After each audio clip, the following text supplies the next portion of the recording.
तो हेलो बच्चों, आप सबका स्वागत है आप सबके YouTube चैनल ध्वनि क्लासेस में। इस वीडियो में हम जानेंगे घनमूल निकालना गुणनखंड विधि से जानते हैं। अगर आपको देखो घनमूल दो तरीके से निकाल सकते हैं, या तो हम गुणनखंड विधि से निकाल सकते हैं या तो हम भाग विधि से निकाल सकते हैं। तो आपको अगर भाग विधि से घनमूल निकालना नहीं आता है तो आप मुझे कमेंट में बता सकते हो, अगली नेक्स्ट वीडियो में इस पे बना देंगे। बट इस वीडियो में हम जानेंगे गुणनखंड विधि से घनमूल निकालना। तो आप अंत तक बने रहिए, हम आपको बेसिक कॉन्सेप्ट भी आपको बताएंगे। सिर्फ आपके 2 मिनट लेंगे तो हम वीडियो करते हैं स्टार्ट। थोड़ा सा हम बेसिक जानकारी आपको दे दें। सबसे पहले देखते हैं, तो आप जानते होंगे आवाज संख्या क्या होती है। आप जानते होंगे आवाज संख्याएं कौन सी होती हैं। संख्याएं जिनके अगर हम इंग्लिश में बात करें तो प्राइम नंबर कहते हैं। इनको इंग्लिश में क्या कहते हैं? Prime number. अगर बात करें तो ये कैसे स्टार्टिंग कहां से होती है तो मैं आपको बता दूं। जैसे वो 2 हो गई, 2 हो गई, 3 हो गई, 5, 7, 11, 9 नहीं होगा, 13, और ऐसे ही आपका चलेगा 15, 17, ऐसे डॉट डॉट डॉट आपका चलता रहेगा, इनफाइनाइट तक आपका चलता रहेगा। तो ये सब क्या होते हैं? ये सब हमारी प्राइम नंबर होती है, माने अभाज्य संख्या होती हैं। अब अभाज्य संख्या की तो हमने बात कर ली इसमें से कि अभाज्य संख्या सबसे छोटी 2 से स्टार्ट होती है, 3, 4, 3, 5 ऐसे होती है अभाज्य संख्या। बट आपसे अगर कोई पूछे, जैसे हमने आपसे पूछा कि 8 किसका क्यूब है, माने किसका घन है, 8 किसका घन है, तो हम कैसे करेंगे? गुणनखंड विधि से करेंगे। तो सबसे पहले अभाज्य संख्या मैंने आपको बताई, सबसे पहले कौन सी थी? 2 थी।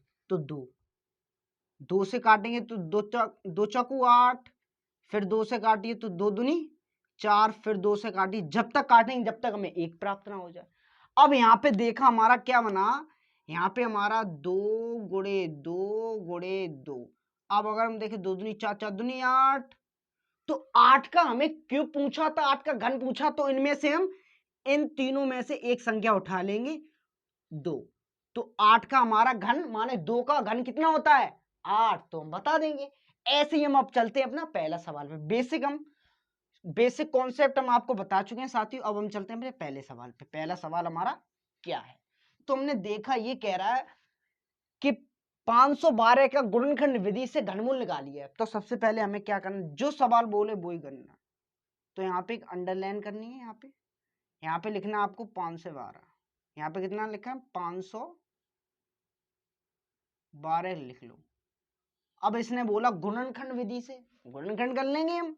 सबसे पहले किससे? 2 से। इसने सबसे पहले अभाज्य संख्या कौन सी? तो 2 से काटेंगे तो 2 एकम 2, 2 दूनी 4, 2 दूनी 2 से काटेंगे 2 दूनी 4। यहाँ पे क्या बचा? 2 दूनी 4, यहाँ पे 1 बचा, यहाँ पे आ गया 11, 2 पंजे 10, यहाँ पे आ गया 1, कितने हो गए? 2 छिक्के 12, फिर 2 से काटिए तो 2 एकम 2, 2 दूनी 4, 1 यहाँ पे 2 अट्ठे 16, फिर 2 से काटिए तो हमने देखा 2 छिक्के 12, 2 चौकू 8, फिर हमने 2 से काटा 2 तिया 6, 2 दूनी 4, फिर 2 से काटा तो 2 एकम 2, यहाँ पे 1 आ गया 12, 2 छिक्के 12, फिर 2 से काटिए तो 2 अट्ठे 16, फिर 2 से काटिए 2 चौकू 8, फिर 2 से काटिए 2 दूनी 4, फिर 2 से काटिए। जब तक काटेंगे जब तक हमें 1 प्राप्त ना हो जाए, काटते चले जाएंगे हम, चाहे कितना भी लंबा कटे हम काटेंगे। अब हमें कहना है, देखो क्यूब क्या होता है? क्यूब माने होता है, जैसे अभी हम दे दें रूट में आपको 12, रूट में 500 आपको 12 दे दें और यहाँ पे क्यू लिख दें, तो इसका मतलब होता है क्यू, इसका होता है मतलब क्यू। तो रूट 12, रूट में हमें दे दिया 512 का क्यू, निकालिए। तो हम ऐसी भाग विधि से निकालेंगे, जैसे हमने आपको ये गुणनखंड विधि से बताया, ऐसी गुणनखंड विधि से निकालेंगे। देखो इसमें होता है 3 3 का पेयर बनता है भाग, और वर्गमूल में 2 2 का पेयर बनता है, आप जानते हो। 3 3 का पेयर बना लो, 3 3। तो हमने यहाँ पे जाना, इनमें से हमें एक उठाना है, इनमें से एक उठा लो, इनमें से एक उठा लो, इनमें से एक उठा लो, और गुणे फिर एक उठा लिया, गुणे फिर एक उठा लिया। अब यहाँ पे हम गुणा कर देंगे तो आंसर आ जाएगा हमारा 2 दूनी 4, 4 दूनी 8, तो यहाँ क्या आ गया हमारा। अब इसने पूछा था 512 का घन क्या होगा, तो 512 का घन हम बता सकते हैं 8 होगा। ऐसे भी दे सकता था आपको कि रूट में 512 का घन बताइए, तो क्या करना था आपको, गुणनखंड विधि से ही करना था। अब यहाँ पे गुणनखंड विधि से करते तो यहाँ पे मैं ऐसे लिखते 2 गुणे 2 गुणे 2 बराबर कितना आता, 8 आ जाता 8। तो ये हमारा राइट ऑप्शन हो जाता। अब चलते हैं हम अपनी दूसरी स्टेप पे। दूसरी स्टेप हमारी क्या है, तो देखते हैं हम अपनी दूसरी स्टेप में भी, क्योंकि एक ही एक कॉन्सेप्ट हम बारीकी से जान लेंगे। ये तो यानी हम जल्दी में कर रहे हूँ, बिल्कुल बेसिक से कॉन्सेप्ट हम एक ही एक आपको बता रहे हैं, बिल्कुल बेसिक से चल रहे हैं। अब हम जानते हैं दूसरा सवाल। दूसरा सवाल है 1728। क्या है साथियों, 1728। 1728 का हमें क्या निकालना है, घन।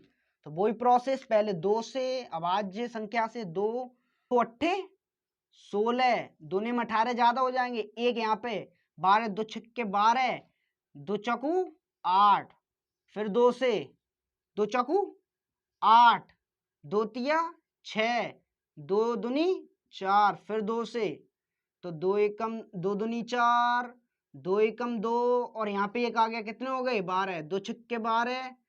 अब यहाँ पे देखना, गौर से देखना, 2 एकम 2। अब एक में 2 का जाएगा, माने एक में 2 का नहीं जाएगा ना। अब यहाँ पे दोनों संख्या लेनी है, और जब यहाँ पे दोनों संख्या लेते हैं तो एक 0, अब 2 8 16। कॉन्सेप्ट देखते जाइए आप। आपको मैं क्या कह रहा हूँ, 0 से हीरो एडवांस बना देंगे आपको। फिर 2 से तो 2 पंजे 10 2 चौकू 8, फिर 2 से 2 दूनी 4, यहाँ पे 2 सत्ते 14, अब 3 से जा रहा है, 3 से काट देंगे, 3 3 निम 27, फिर 3 से काटिए तो 3 त्रिका 9, फिर 3 से काटिए 1। जब तक मैंने क्या बताया आपको, प्रोसेस आपको जब तक करनी है तब तक लास्ट में हमें 1 प्राप्त ना हो जाए। अब यहाँ पे प्रोसेस वो ही है। अब मान लीजिए प्रोसेस, इनमें से मैंने क्या बताया आपको, 1 उठाना, 3 3 का पेयर 1 उठा लो। अब इस 3 का पेयर 1 उठा लो, इस 3 का पेयर 1 उठा लो। अगर 3 3 का पेयर नहीं बनना है, क्योंकि घन की बात है, घन में 3 का पेयर बनेगा, वर्ग में 2 का पेयर बनेगा, गुणनखंड विधि से करेंगे आप तो। और अगर नहीं बनना है तो समझ लिए आपने गुणनखंड विधि में कहीं गलती कर दी है भाग देने में आपको। तो ऐसे ही है। अब यहां से 2 उठा लिए, फिर 2 उठा लिए, फिर 3 उठा लिए, तो 2 दूनी 4 चातियो 12। तो ये 12 का 1728 12 का घन है। अब ऐसे ही आपको दे दे कि रूट 1728 क्यूब किसका है, घन किसका है, तो आप बता सकते हो 2 गुणे 2 गुणे 3, 2 दूनी 4 चातियो 12, माने 1728 12 का घन है। तो आपको अगर साथियों वीडियो अच्छी लगी हो तो लाइक शेयर कमेंट जरूर कीजिए। ऐसी हम और न्यू अपडेट लाते रहेंगे आपके पास। नेक्स्ट वीडियो आपको भाग विधि से घनमूल निकालना अगर जानना चाहते हो तो कमेंट में आप बता सकते हो। आज के लिए इतना ही, सबको राधे राधे।